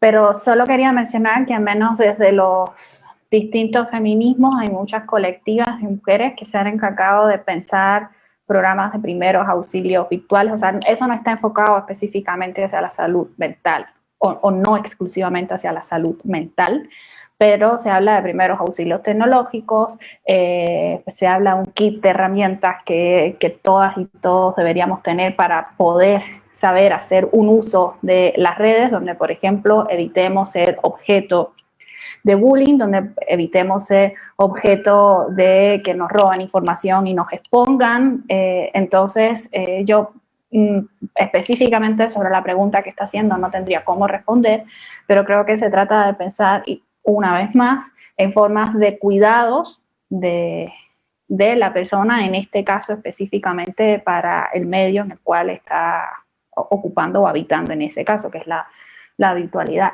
Y ya, solo para dejarlo ahí, que me da cosita dejar la pregunta así suelta. Así. Sí, yo también nada más para complementar quizás a eso, para que también Francisco no sienta que no estamos respondiendo. Creo que también a veces pensamos, hacemos una ruptura, incluso que es temporal, que es cronológica y que es de prácticas de todo tipo entre el mundo analógico, o lo que llamamos como el mundo analógico, y el mundo digital, ¿no? Y entonces tenemos quizás como este pensamiento de que las redes sociales son el espacio donde apareció, o como quizás apareció como fuerza, el bullying, o donde más claramente se evidencia la adicción a ciertos temas. En este caso los videojuegos es el ejemplo que pone Francisco, ¿no? O el consumismo, o la angustia. Y creo que lo que quizás podríamos hacer es no pensar a las redes sociales y en general el mundo digital como algo que está separado del mundo fuera de lo digital, ¿no? O sea, del mundo físico. Estos no son problemas del mundo digital específicamente. O sea, a mí me gusta pensar siempre que las tecnologías, y como decíamos desde un inicio, son formas de intervenir en el mundo, son formas de estar, de hacerse presente y de modificar el mundo, pero son medios para, ¿no? Entonces, creo que en ese sentido está bueno que nos demos cuenta, o que reflexionemos también un poco en qué otros espacios fuera del mundo digital sucede esto mismo. O sea, sucede el bullying, porque son prácticas que tienen que ver con el comportamiento humano en determinadas circunstancias, ¿no? Y con ciertas formas de socialidad, incluso negativas, etcétera, ¿no? Pero que no se circunscriben específicamente, creo yo, al mundo digital. Y bueno, o sea, si bien el mundo digital tiene particularidades en la manera en la que se expresa esto, o sea, el ciberbullying es distinto al bullying, la forma en la que creamos adicción a un videojuego en red es distinta quizás a la forma en la que se crea adicción a un videojuego que no sucede en red, etcétera. Digamos que las expresiones de estos problemas pueden ser distintas en el mundo digital, pero no son problemas exclusivos del mundo digital. Y eso también la pandemia nos ha dejado, no es una cosa que hayamos pensado con la pandemia, durante la pandemia exclusivamente, pero la pandemia otra vez nos ha hecho constatar eso, ¿no? O sea, la mayoría de los problemas que estamos viviendo, no sé, pensemos en el caso de México, desgraciadamente, durante la etapa de confinamiento, son los problemas que venían de antes, que se han agudizado y simplemente se han expresado dentro del espacio doméstico. Por poner nada más el ejemplo de la violencia de género, o sea, sucede en el espacio doméstico y se ha incrementado, sucede en gran parte en el espacio doméstico, sucede en todos lados, ¿no? Pero sucede en gran parte en el espacio doméstico y se ha incrementado muchísimo durante el periodo de confinamiento, ¿no? Y como eso, o sea, muchos de los grandes problemas que nos aquejan como sociedad no solo suceden o no exclusivamente suceden en el espacio digital. Ese es digamos, en el espacio digital adquieren una forma específica, pero son problemas que tenemos que resolver dentro y fuera del espacio digital, no exclusivamente en el espacio digital. Creo que no van a tener solución ahí, es lo que estoy intentando como formular. O sea, no van a tener una solución específica en el espacio digital. La solución tenemos que buscarla dentro y fuera. Pues bueno, Francisco Ábalos les da las gracias y dice que promover el ecofeminismo o comunidad es promover la salud mental. Y pues creo que eso se aúna a lo que estabas diciendo, Pedro, ¿no? Tendríamos que pensar en estas otras formas de lo comunitario, no solamente al interior de las redes sociales, sino repensar esas prácticas de estar con los otros afuera de lo digital, ¿no? Pues bueno, nos quedan un par de minutos. No sé si quisieran hacer algún comentario de salida. A mí, bueno, solo rápidamente me gustaría agradecer el espacio para platicar, para conversar, para charlar al Centro Multimedia y al Laboratorio de Investigación, Arte y Tecnología. Y solo un poco, 3 segundos, ¿no? Justo hacer esta relación entre estas ideas de comunidad, ¿no? De comunidad, de especificidad, y retomar lo que decía Yasnaya ayer sobre estas estructuras minúsculas, ¿no? Para gestionar y para resolver lo cotidiano. Entonces, que puede dar origen a formas distintas de hacer y de estar, y de actuar y de cuidar. Y gracias. Nada más, solo agradecer. No tenía nada más que decir. Yo igual agradecer el espacio, sobre todo porque creo que durante todos estos meses no hemos tenido tiempo de reunirnos y escucharnos entre nosotras, entre nosotros, lo que hemos estado haciendo desde nuestras líneas, justo porque no hemos estado compartiendo un espacio, o sea, los espacios de trabajo se han visto modificados y a mí me ha servido mucho escucharnos desde la semana pasada que lo empezamos, lo que hemos estado haciendo, cómo lo hemos estado haciendo y cómo lo hemos estado pensando. Entonces agradecer este espacio porque creo que nos permite hablar en voz alta y compartir la experiencia, ¿no? Y reflexionarla. Igual solo agradecer el espacio. Bueno, pues muchas gracias al Laboratorio de Tecnologías El Rule. Y pues bueno, que tengan buen día.